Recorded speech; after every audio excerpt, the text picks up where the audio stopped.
어떤 한 형제가 안디옥 교회 교인들에게 그 예수를 믿는 믿음으로만 구원을 받지 못하고 반드시 모세의 법대로 할례를 받아야만 구원을 얻을 것이다. 그렇게 가르쳤어요. 그것 때문에 안디옥 교회 가운데 혼란이 생겼죠. 그래서 이런 그 유대로부터 온 이런 가르침을 하는 사람들과 바울과 바나바의 일행이 심하게 다투었습니다. 그래도 이들이 바울과 바나바의 설득에 꺾지 않고 꺾임을 당하지 않고 계속 그들의 주장을 고집했죠. 그래서 안디옥 교회 가운데 큰 믿음의 혼란이 생겼을 때 이제 안디옥 교회가 이렇게 바나바와 바울과 그 중에 몇 사람을 예루살렘에 있는 사도들과 장로들에게 보내어서 이 문제에 대해서 예루살렘에서 결정을 해달라고 요청을 하게 됩니다. 그래서 바나바와 바울이 이제 예루살렘에 갑니다.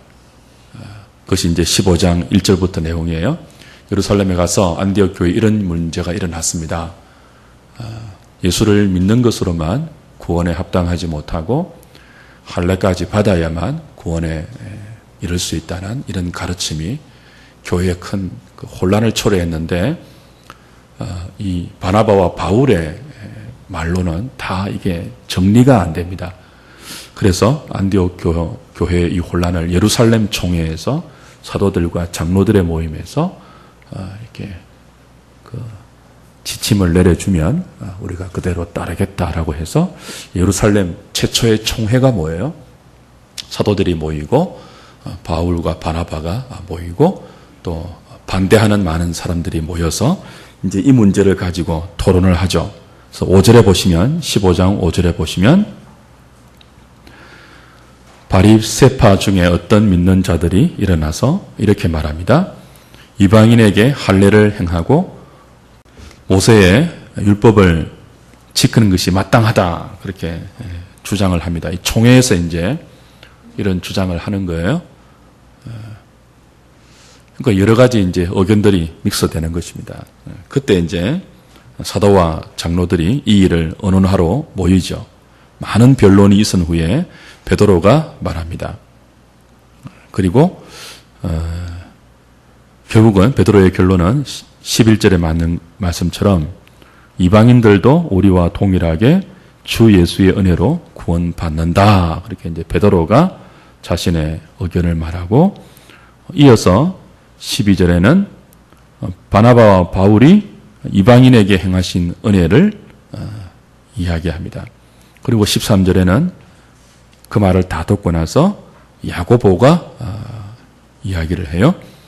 그래서 이방인들에게 성경을 살펴보고 또 하나님의 일들을 보면 이방인들에게 예수를 믿는 믿음 외에 또 다른 무거운 짐을 지우는 것이 할례라는 무거운 짐을 지우는 것이 구원의 조건으로 이런 무거운 짐을 지우는 것이 합당하지 않다. 성경적이지 않다. 그렇게 말을 하면서 내린 결론이 19절부터 21절까지예요. 이제 그 야고보의 의견이죠. 내 의견에는 이방인 중에서 하나님께로 돌아오는 자들을 더 이상 율법의 짐으로 괴롭게 하지 말고 우상에 들어온 것과 음행과 목매어 죽인 것과 피를 멀리하라고 편지하는 것이 옳다. 그래서 이제 안디옥 교회만이 아니고 각 교회마다 편지를 적어서 예루살렘 총회에서 이 문제에 대해서 율법의 문제에 대해서 구원의 문제에 대해서 이렇게 결정을 내렸으니까 이렇게 가르치는 것이 마땅하다 하고 이제 총회의 이름으로 교지라 합니까? 보내는 것이 마땅하다. 그렇게 결정을 내린 거예요. 결정을 내리고 이제 바울과 바나바도 그렇게 안디옥 교회로 사람을 보내고 또 다른 여러 지방으로 편지를 보냅니다. 역시 우상의 제물과 피와 목매어 죽인 것과 음행을 멀리하는 것 외에는 할례라든지 뭐 다른 율법의 짐을 지워서는 안 된다라고 이제 소위 말하는 교의가 이제 최초로 발생됩니다. 이걸 뭐라고 한다고요? 교회가 모여서 어떤 신앙의 사안에 대하여 공식적으로 믿음의 그 도리를, 믿음의 내용과 믿음의 체계를 확립하는 것. 공식적으로 확립해서 공식적으로 선언하고 공식적으로 교회 가운데 하달하는 것. 그걸 우리는 뭐라고 부른다고요? 도그마, 교의라고 부릅니다. 교의. 그래서 지난주에 우리가 했잖아요. 신학은 성경에 계시된 하나님과 하나님이 하신 일들에 대한 체계적인 지식인데, 그 신학을 누가 한다고요? 성경에 나온 하나님과 하나님이 하신 일들에 대한 진리를 체계화하는 작업을 누가 한다고요? 한 개인이 하지 않고 교회가 한다고요. 그래서 언제나 신학은 교회의 작업이고 교회의 산물이에요. 그리고 그런 교회가 이렇게 신학을, 성경을 통해서 신학을 할 때, 이 신학은 공중에 떠 있는 신학이 아니에요. 우리의 삶의 현장에서 시시각각 이렇게 발생하는 수많은 어떤 그 어문들, 그리고 교리의 문제들, 이런 믿음의 문제들, 이런 것들이 발생했을 때 그 문제들을 성경적으로 어떻게 처리하고 어떻게 확립해야 하는지를 이제 교회가 신학을 하는 거예요. 교회가. 그래서 이 교회가 어떤 문제를 풀거나 발생한 문제에 대처하기 위해서 함께 모여서 의논하고, 무엇을 토대로 해서요? 성경을 토대로 해서 의논하고 함께 그 성경에서 그 문제에 대한 답을 도출해내는 것을 뭐라고 한다고요? 교의라고 해요. 교의. 그래서 교의라는 것은 교회의 신학을 강조한 것입니다. 교회의 신학. 한 개인이 뭐 음행과 목매어 죽인 것과 피를 멀리하는 것이 마땅합니다, 이렇게 정한 것이 아니고, 그 개인이, 교회 지도자와 신학자와 개인이 다 모여서 교회란 이름으로 공통된 문제에 대해서 성경적으로 답을 도출해내는 그 과정을 거쳐서 확립된 어떤 하나의 체계, 그게 뭐라고요? 교회예요. 교회. 교의 없이는 교회가 신앙생활을 사실은 바르게 할 수 없습니다. 그래서 신학은 개인의 신학이 아니고 뭐예요? 교회의 신학이라는 게 굉장히 중요합니다. 그래서 보십시오. 교회는 신학 없이 모일 수 없어요. 왜냐하면 교회는 믿는 자들의 모임이거든요. 자신들이 무엇을 믿는지 믿음의 내용을 확실하게 정하지 않고 믿음이라는 이름으로 모일 수가 없어요. 그래서 교회는 언제나 자신들이 믿는 신앙의 내용을 체계화하고 정리해서 가르치고 전수해야 합니다. 그것을 통해 다양한 교회의 어떤 이단들의 공격으로부터 신자들을 보호해야 되죠. 그래서 교회라는 것을 다시 한번 정의하면요, 이런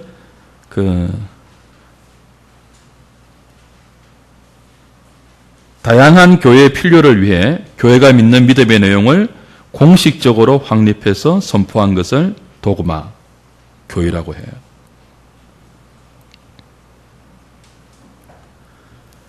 근데 오늘날 교회가 사라진 시대입니다. 교회는 항상 옳은 건 아니에요. 나중에 교회 원천할 때 배우겠지만, 교회는 성경을 토대로 해서 교회에 발생한 문제를 대처하는 답으로서 교회가 해낸 작업이에요. 그리고 교회가 성경의 진리를 교인들에게 더 체계적으로 가르치기 위해서 교회가 해낸 신학의 작업이란 말이에요. 그래서 이것이 반드시 모호한 것은 아닙니다. 개혁교회는 언제나 교회의 오류성을 인정합니다. 그래서 언제나 교회는 성경에 근거해서 그때 이것이 정말 올바른 성경의 진리를 올바른 과정을 통해서 도출해 내었는지를 비평하고 검증해서 늘 잘못된 것이 발견되면 수정, 보완할 자세를 가지고 있습니다. 그럼에도 불구하고 이 시대는요, 교의가 거의 없는 시대예요. 교회도 가르치지 않고 교의를. 그래서 교인들이 자기 마음대로 예수를 믿어요. 자기 마음대로 하나님을 믿어요. 자기 기분대로 믿어요. 자기 성향대로 믿어요.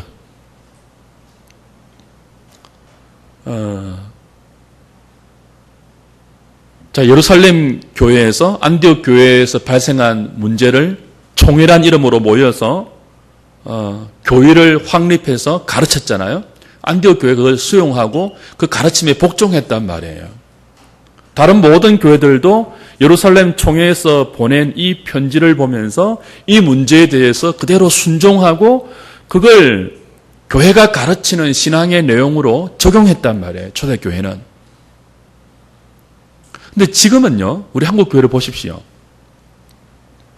자주 말씀을 드리지만 거의 모든 한국 교회의 교단들이 총회를 통해서, 예루살렘 총회처럼 이런 총회를 통해서 이런 가르침은 성경적이지 않습니다. 그러니까 각 교회에서 가르치지 마세요라고 공교회에서 총회에서 모여서 신학교 교수들과 지도자들과 이렇게 여러 시간 토의하고 연구하고 내린 결론으로 어떤 신앙적인 지침을 각 교회 가운데 시달해도 안 들어요, 요즘은. 안 듣는다니까요. 대표적인 게 뭐예요? 알파, G12, 가정교회, 또 뭐 있어요? 또 뭐 있습니까? 내적 치유.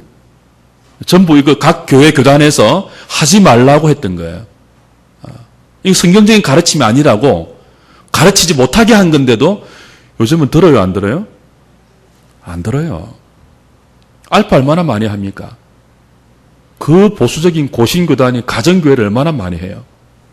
이미 고신총회에서 하지 말라고 한 건데요. 교회가 무너진 시대예요. 사람들이 좋아하면 다 합니다. 은혜 받는다고 생각하면 다 합니다. 그래서 더욱더 이런 교회가 가르쳐져야 하는 시대이고 교회는 그 교의의 가르침을 사실은 순종해야 돼요. 이 교의가 이제 이런 중요한 교의가 어디에서 나오는가 하면 우리 개혁교회와 또 개톨릭과 자유주의가 교회의 원천에 대한 이렇게 견해가 다릅니다.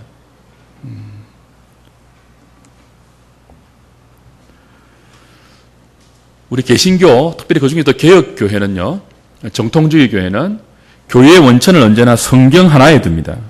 교인은 어디서 온다고요? 언제나 성경에서만 오는 거예요. 예루살렘 총회처럼 성경에서만 교회를 발생시킬 수 있다고 우리는 믿고 그렇게 작업하고 그렇게 합니다. 근데 캐톨릭은 조금 달라요. 캐톨릭은 교회의 원천을 성경만이 아니고 성경도 인정하는데 천주교는 하나를 더 첨가하죠. 뭘 천동해요? 전통을 첨가합니다. 전통을. 그래서 이 전통을 근거로 해서 천주교 안에 수많은 교의들을, 도구마를 발생시키죠.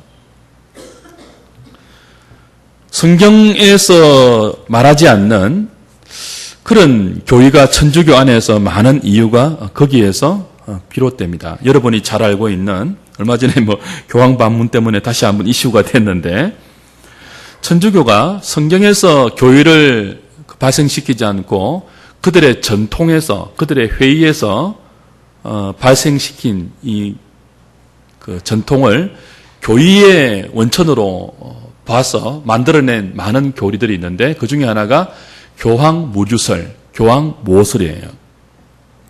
이게 뭐냐 하면 교황 뭐라고요? 모설. 교황은 뭐가 없다는 거예요?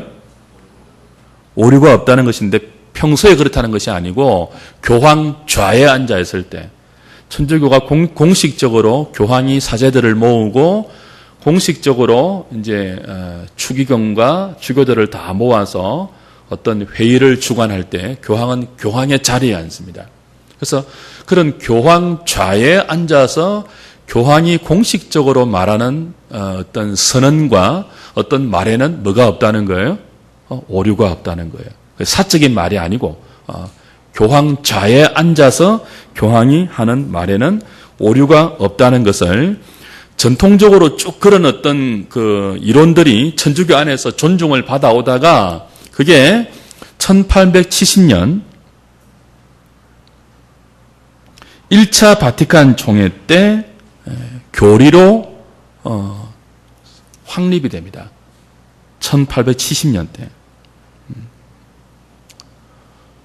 그러니까 이제 성경만이 오류가 없다는 것이 아니고 교황도 교황의 자리에서 하는 말은 뭐예요? 성경과 똑같은 권위를 갖게 된다는 그런 교리가 전통에 근거해서 이런 말 성경에 없잖아요.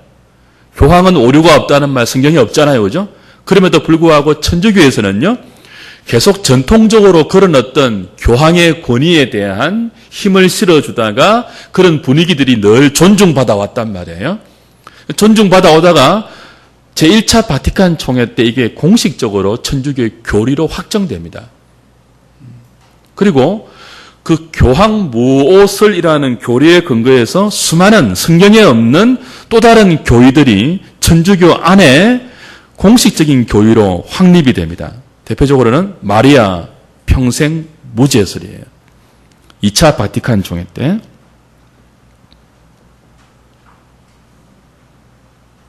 이 차 바티칸 총회는 1962년부터 1964년까지 4차례에 걸쳐서 열린 캐톨릭의 그 유명한 공회죠. 1962년은 굉장히 중요한 해입니다. 어떤 해인 줄 아세요?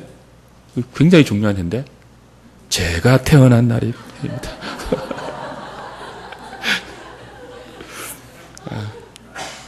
제가 왜 이렇게 이단적인 말을 하죠? 이때부터 64년까지 4차례의 바티칸 2차 공회가 소집되어서 4차례의 기간 동안에 수많은 교리들이 확정이 되는데 종교다원주의도 이때부터 문이 열립니다. 그 전까지는 천주교의 그 보편적인 교회의 유명한 말이 교회 밖에는 구원이 없다 그렇게 가르쳤는데 이 2차 바티칸 총회부터 교회 밖에도 구원이 있다라고 해서 천주교가 종교다원주의로 넘어가는 초석을 놓는 회의가 62년부터 64년까지 4차례에 걸친 바티칸 총회 2차 총회에서 확립이 되고 더 중요한 것은 이 2차 총회 4차례를 걸쳐서 마리아 평생 무죄설이 확정돼요. 마리아 원죄설이 원죄가 없다는 것이 확정이 되고 마리아는 평생 죄를 짓지 않고 죄와 상관되지 않는 삶을 순결하게 살았다는 교리가 교황 무오설에 근거해서 교황에 의해서 이제 2차 바티칸 총회 때 선포가 되는 거예요. 이건 이미 교황 비오 9세가 1854년에 선포한 것을 이제 2차 바티칸 총회 때 완전 평생 무죄설이라고 확정한 거죠. 그 전에 비오 9세가 마리아 원죄가 없다는 교리를 만들어냈는데 2차 바티칸 총회 때는 그 원죄 없음 플러스 평생 무죄함을 이제 확립을 시킵니다. 그리고 한 걸음 더 나아가 마리아는 그 생을 다 살고 나서 예수님처럼 성천했다는 교리도 2차 바티칸 총회 때 교황 좌에 앉은 교황에 의해서 선언이 됩니다. 그러니까 오류가 없는 교황에 의해서 선언된 진리니까 도구마가 되겠죠. 성경하고 똑같은 권위이니까 도구마가 되겠죠. 그래서 마리아는 평생 무죄하고요. 원죄도 없고요. 죽을 때 뭐예요? 성천했어요. 성천. 예수님처럼 성천을 했어요. 그에 근거해서 또 2차 바티칸 총회 때 확정한 중요한 천주교의 도구마가 뭐냐 하면 그래서 마리아는 예수님처럼 중보자로서의 그 권리가 있다는 것입니다. 마리아 중보 교리를 확정합니다. 수많은 말들을 둘러대지만 결국 천주교는 마리아도 예수님처럼 죄인들의 중보의 대상이 되는 것을 2차 바티칸 총회 때 확립합니다. 그래서 신학자들이 말해요. 천주교는 삼위일체가 아니고 사위일체다. 사위가 누구예요? 성모 마리아죠. 성부, 성자, 성령, 성모. 그렇게 사위일체까지 되는 그런 교리가 전통에 근거해서 만들어지는 것입니다. 성경에는 그런 말이 없는데도 불구하고 이게 이제 전통에 근거해서 교황의 어떤 천주교의 전통적인 어떤 신앙과 내려오는 전성적인 어떤 그런 이야기들을 근거로 해서 이런 교리들과 확립이 되는 거죠. 그래서 교회의 원천을 성경과 동일한 전통에서 각출해 오는 천주교의 이런 이해를 우리는 수용할 수 없는 것입니다. 더 이제 좀 문제가 되는 것이 자유주의예요. 같은 개신교 안에도 자유주의는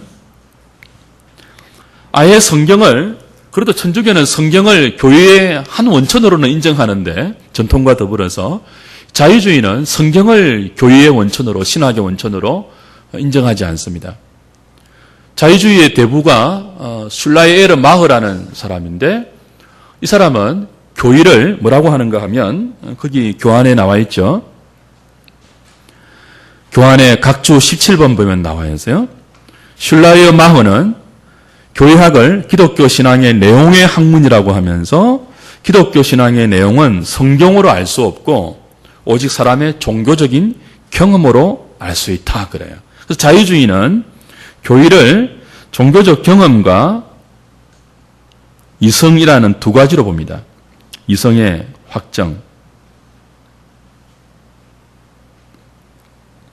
신앙의 내용을 우리는 성경에서 인출하잖아요. 그죠? 우리 개혁교회는. 근데 자유주의는요, 신앙의 내용을 경험에서 인출해요. 경험, 주관적으로. 이런 원인이 있습니다. 자유주의는 정통주의에 반발해서 나온 사상입니다. 주의는 다 사상인데요. 정통주의는 언제나 신앙의 내용을 객관적인 성경으로 제한해 놓습니다. 인간의 주관적인 어떤 경험이 아니고 언제나 객관적인 이 기록된 성경의 말씀을 신앙의 유일한 내용이라고 보고 원천이라고 고집하죠. 이제 거기에서 반발해서 나온 것이 자유주의인데, 자유주의는 우리가 지금 너무 쉽게 이성적으로만 활동하는 그런 신앙의 사조라고 할 수 있지만 스펙트럼이 굉장히 넓어서 자유주의는 신비주의적 사상이 굉장히 강합니다. 그래서 이 객관적으로 성경적 진리에만 신앙의 내용을 고집했던 정통주의에 반발해서 아니다, 신앙은 성경을 통해서 알 수 있는 것이 아니고 한 개인이 어떻게 주관적으로 종교적인 체험을 하는가, 은혜를 받는가, 하나님과 만나는가, 거기에 따라서 이 사람이 종교적 체험을 한 그 체험을 연구하고 분석해서 그 체험의 다양함을 종합해서, 교회가 종합해서 그 체험 속에서 신앙의 내용을 도출해내는 것이 교의지, 어떻게 성경에서 기출해내는 게 아니다라고 말을 해요. 그래서 자유주의는 종교적 경험에서 교의를 인출합니다. 굉장히 주관적이죠. 각 사람의 경험을 다 취합해서 뭐예요? 그 다양한 개인의 경험 중에서 어떤 교의를 공통적으로 뽑아낸단 말이죠. 그래서 굉장히 신비로운 면이 있습니다. 또 한편으로 자유주의는요, 이성의 확정을 통해서 어떤 종교적인 경험 플러스 이성. 그러니까 자유주의는 두 가지의 칼을 갖고 있어요. 우리가 믿는 신앙의 유일한 내용인 성경을 하나는 경험으로 칼을 들이대요. 그 성경 내용도 뭐죠? 자기가 경험한 것이 아니면은 인정을 안 하고, 자기가 경험한 것이 있다면 성경에 없어도 뭐예요? 그게 신앙의 내용이 되는 거예요. 그러니까 자기가 경험한 것이 가장 우선적이에요. 또 한편으로 뭐가 있습니까? 이성이 있어요, 이성.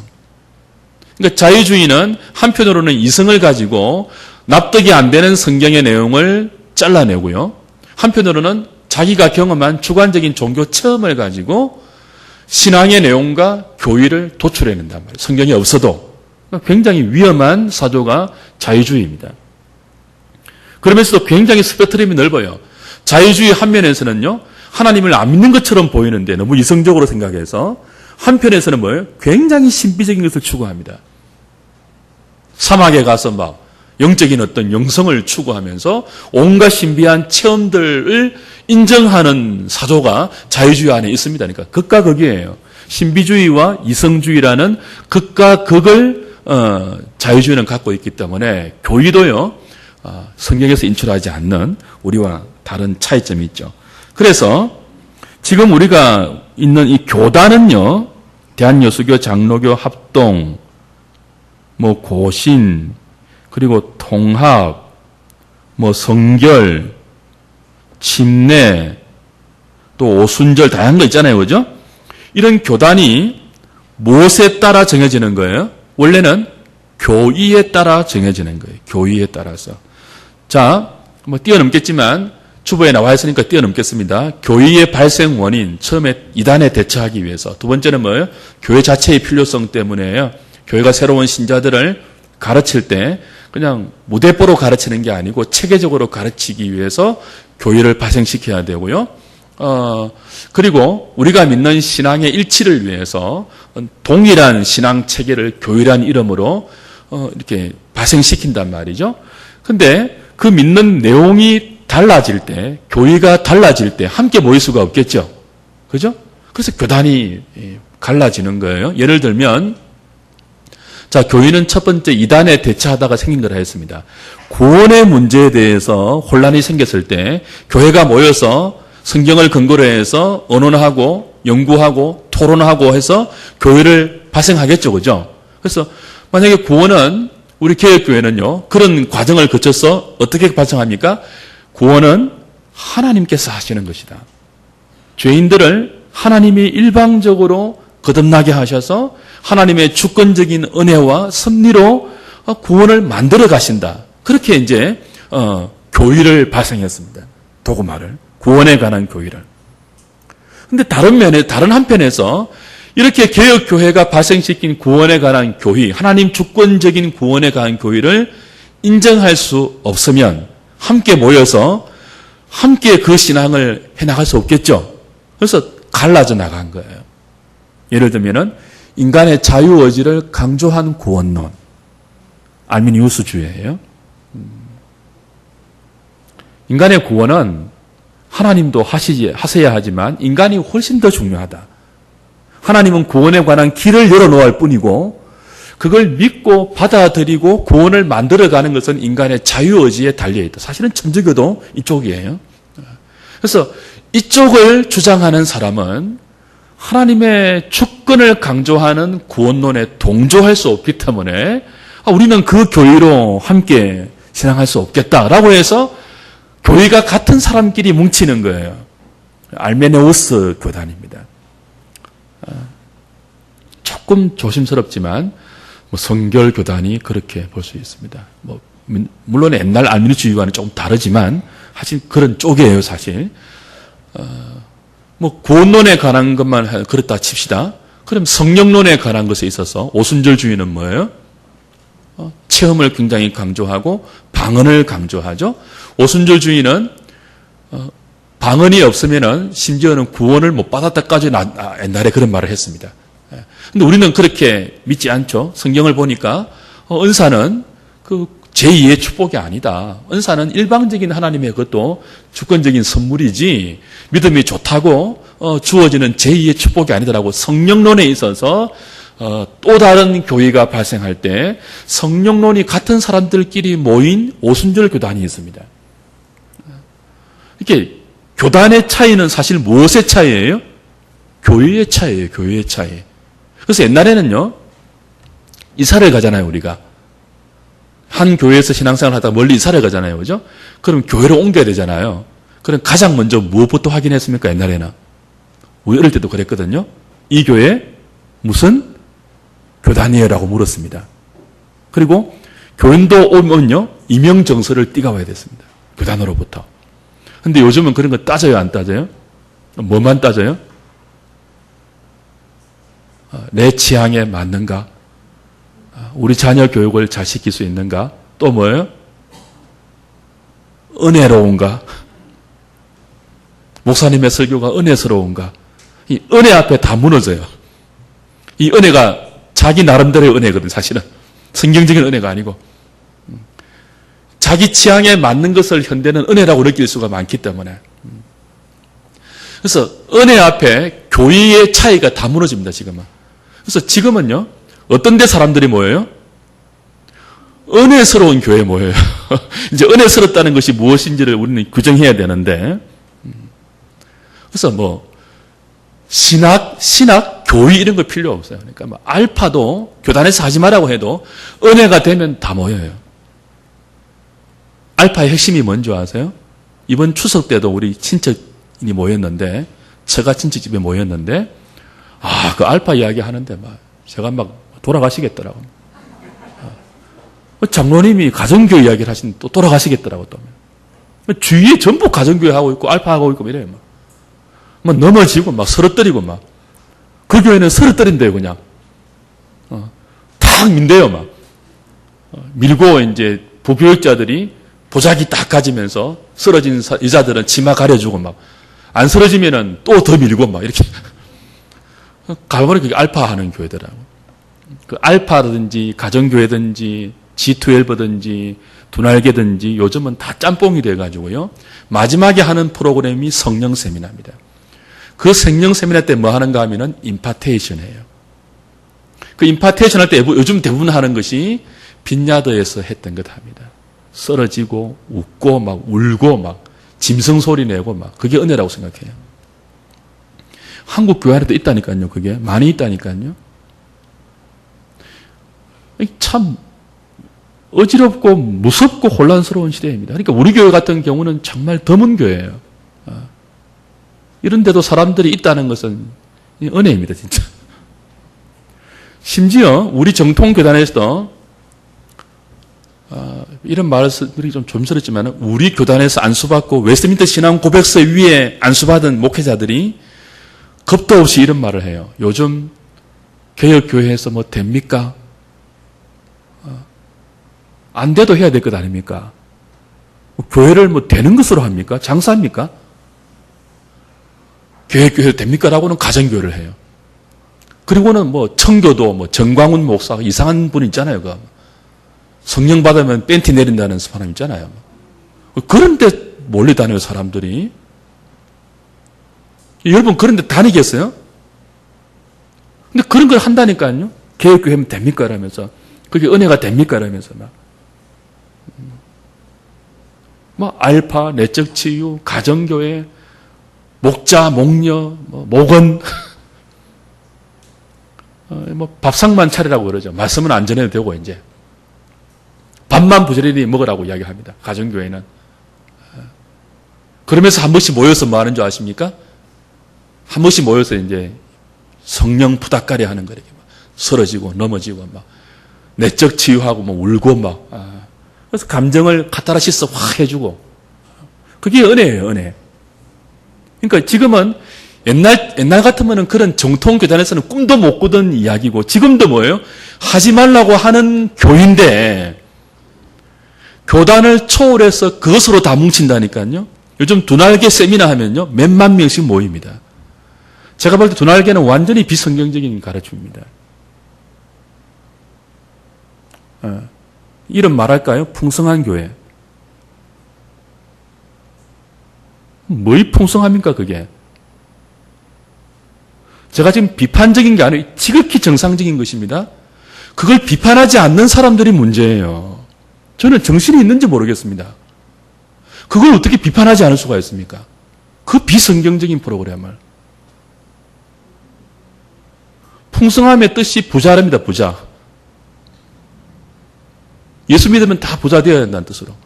거기는 부자가 안 되면은 셀 리더도 안 시킨다고 하죠, 아마. 성경에 그런 말이 어디 있습니까? 부자가 되어야지만 셀 리더 됩니까? 우리의 은혜는 그렇게 한 번씩 모여서 쓰러지고 넘어지고 뭐 보고 해야지만 은혜가 되는 것입니까? 그렇지 않죠. 그래서 우리는 교회를 잘 배워야 돼요. 교회가 다르면 그렇구나 하고 다른 쪽으로 서로 이제 모이는 거죠.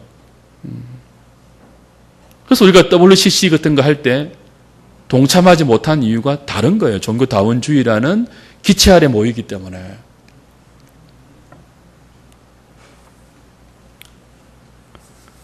교회가 중요한 시대입니다.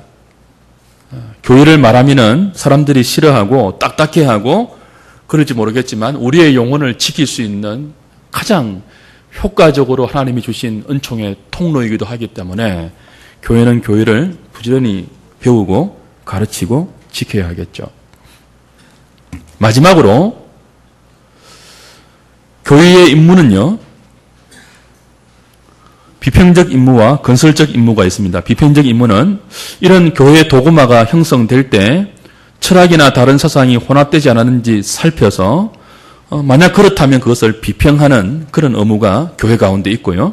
또 신학자들 가운데 있고, 또 하나는 만약 그렇게 잘못되었다면 부족한 부분을 보충하는 건설적 임무가 있습니다. 비평적, 건설적 임무가 교회에 주어져 있고 교회는 이 작업을 늘 해야 되겠죠.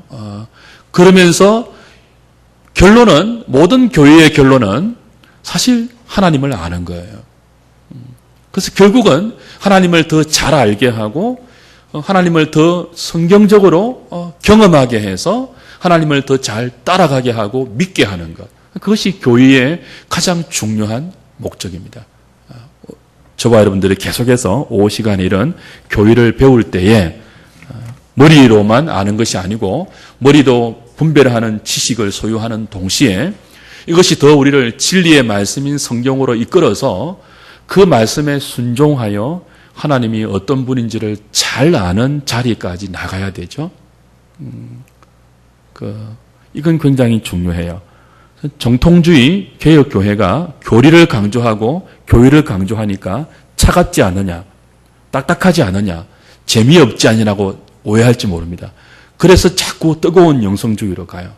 그런데 정말 교회를 바르게 가르치고 교회를 통한 성경의 진리에 바르게 접촉되면요, 차가울 수가 없습니다. 절대로 차가울 수가 없어요.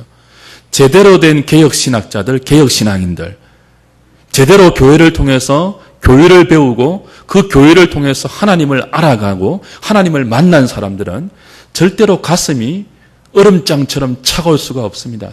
뜨거워집니다, 가슴이. 머리는 냉철해지지만 가슴은 뜨거워집니다. 뜨거운 가슴으로 몸이 움직여집니다. 하나님의 영광을 위하여, 하나님의 주권의 손길에 붙잡혀서 하나님의 영광을 위하여 자신의 삶을 전체적으로 뜨겁게 불살하게 됩니다. 결코 개혁교회가 차갑지 않습니다. 결코 형식적이나 습관화된 신앙이 아닙니다. 정말 뜨거운 신앙은 말씀 안에 있습니다. 여러분, 그걸 기대하시고 또 그렇게 뜨거운 사람으로 변해가는 저와 여러분 되었으면 좋겠어요.